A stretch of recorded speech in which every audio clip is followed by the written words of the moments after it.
ایک شخص کے پاس 200 درہم تھے. 200 درہم یعنی جتنے پر زکوٰۃ پورا ہو جاتا. فی الحال مان لیجئے 28,000 روپیہ. 200 درہم تھے، سال پورا ہوا اور ان میں سے 5 درہم زکوٰۃ میں دے دیے.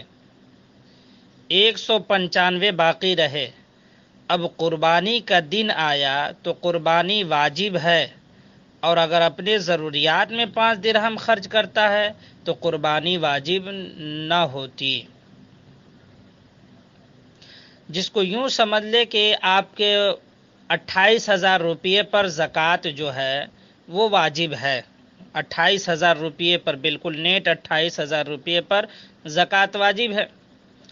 جو ہی سال پورا ہوا تو آپ نے اس میں سے 2.5% نکال دیا. تو 2.5% مثلا مان لیجئے 2,000 روپیہ آپ نے نکال دیا. 1,000 روپیہ آپ نے نکال دیا تو اب بچا 27,000 روپیہ. 27,000 روپیے پر اب جو ہے زکوٰۃ واجب ہونے کے لیے 28,000 چاہیے، اور اب آپ کے اوپر ہے 27,000. تو اب ایسی صورت میں سوال پیدا ہوتا ہے کہ قربانی واجب ہے کہ نہیں.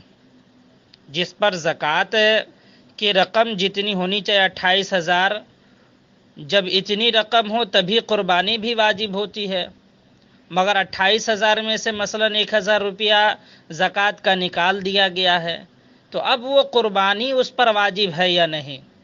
تو یاد رکھیں، زکوٰۃ نکالا گیا ہے اگر پیسے سے، زکوٰۃ نکالنے کی وجہ سے مقدار میں کمی ہوئی ہے تو قربانی واجب ہے، اور اگر اپنی ضروریات کے لیے اس میں خرچ کیا ہوتا اور کمی ہوئی ہوتی تو اب ایسی صورت میں قربانی واجب نہ ہوتی. مسئلہ نمبر 10. مالک نصاب نے قربانی کے لیے بکری خریدی تھی. بکری اس نے خریدی تھی قربانی کے لیے، وہ گم ہو گئی اور اس شخص کا مال نصاب سے کم ہو گیا، یعنی 28,000 روپیہ کم سے کم چاہیے تھا، اب اس کے پاس جو ہے نصاب کم ہو گیا، اب اس کے پاس 20,000 روپیہ ہے.